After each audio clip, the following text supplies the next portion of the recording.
Welcome to another Moz Play video. This is Mojito, and today we're going to be getting into a open world survival automation style game, and this is going to be the pilot episode. We're playing Eden Crafters. Let's get to it.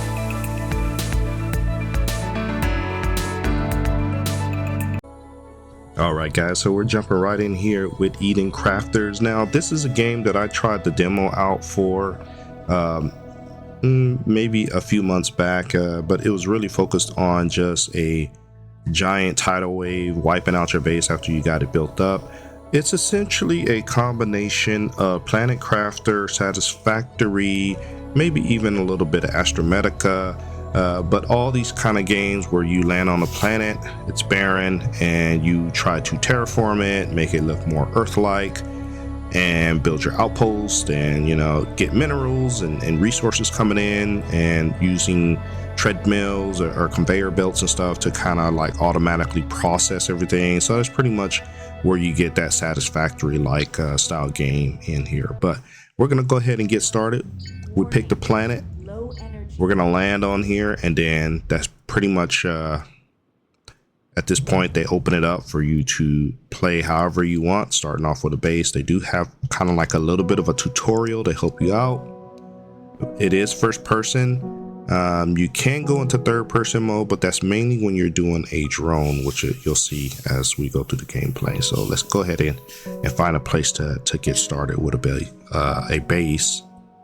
And then we'll start going around and getting some resources. Here's the big map. Here's where I landed.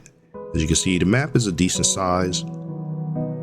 But again, I've only played the demo, so I haven't really gotten too far on the map. So we're going to take a look at all the different build menus to see what we can build. But we got our handy builder tool here, a la, hey, even Subnautica elements in here, and probably even the Astro Colony, Astromedica, those kind of games where you kind of can teleport in a building as long as you have the resources. There's my spaceship. I can jump into that when my oxygen levels are getting low. As you can see, the oxygen levels are dropping. But we're going to go ahead and get started. Tutorials here to help us out. We'll get some resources, we'll build a base, and then we'll pick it up from there.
right, so we got our first shelter area down here. Now, as you can see, I can connect a bunch of modules together to really expand out the shelter size.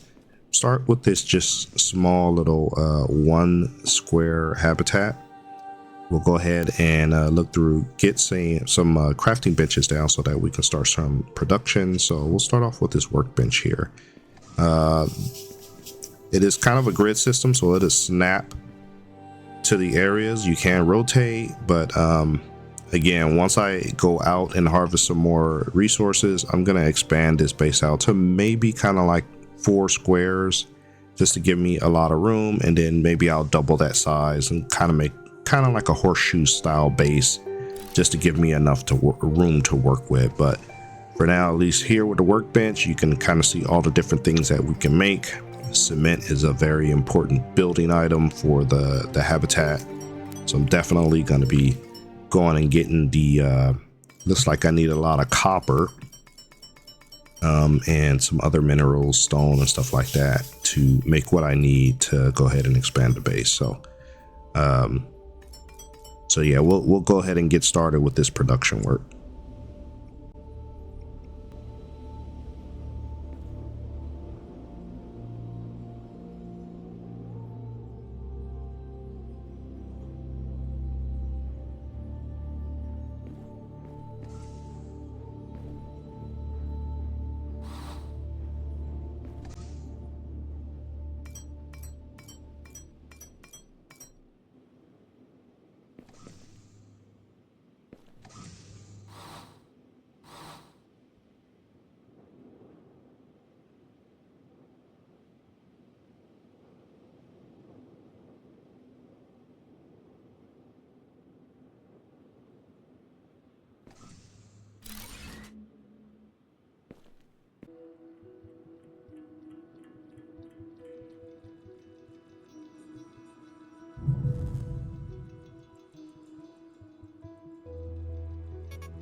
right, so we're gonna go ahead and build some automated mining tools here. A lot of these areas here, you'll see these large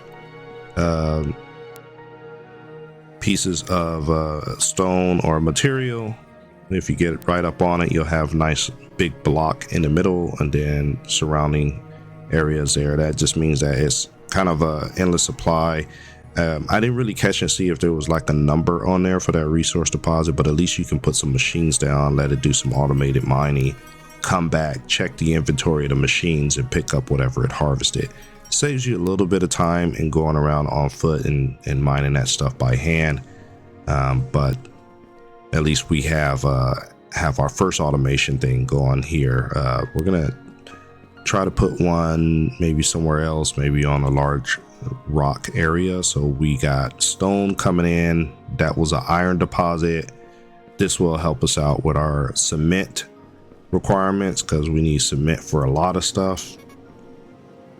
So and we got two machines going now, so we'll just consistently come back and check the inventory, pick up what we need, bring it back to the workbench, and convert it to items that we need. So in the meantime, we're going to continue to expand our base out and put some more production facilities and tables in here, and see what else we can add to the space. There's a lot of compartments here and furniture in each of the different tabs, so we're going to try to expand this out.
All right, so with this, we now have a good steady supply of organics materials with the plant grower.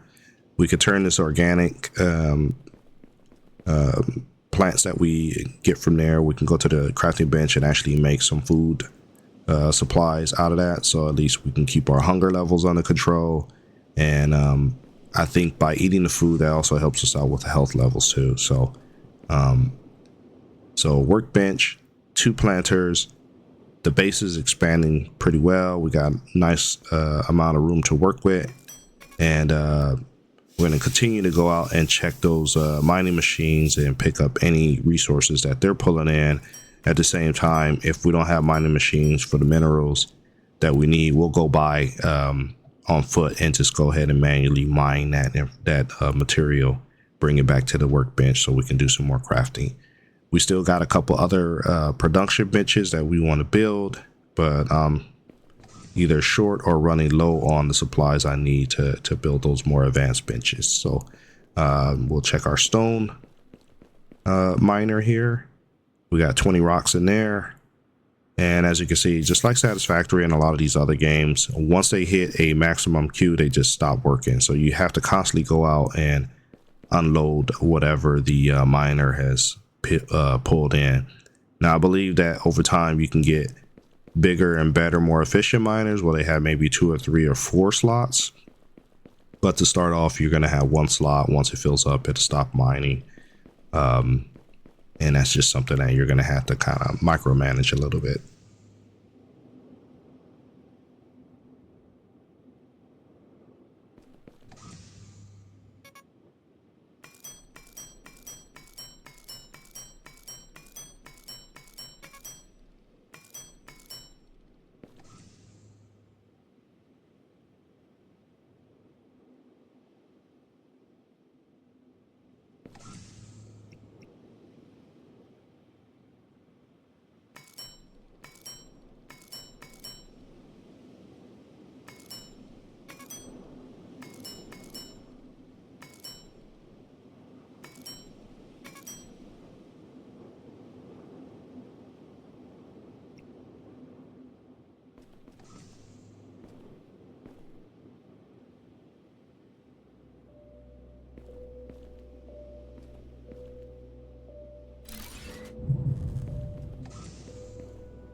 All right, so now we got a 3rd crafting bench here with our assembler. As you can see, this is kind of like a more advanced version of the workbench. We have a couple new things that we can actually build that require different resources. But a lot of the resources are things that we can make in the workbench. They're just kind of more advanced forms of those resources, and we've now unlocked Forge. So at this point, I think this is a good place where we can go ahead and put a bookmark in the video. We're going to come back, continue to add to our base with more advanced production facilities, like the Forge you saw there at the end of the video. So as usual, I would like to thank you for taking the time to watch my videos. Please remember to leave a like, comment, and subscribe because it really helps out the channel. And we will see you in the next video.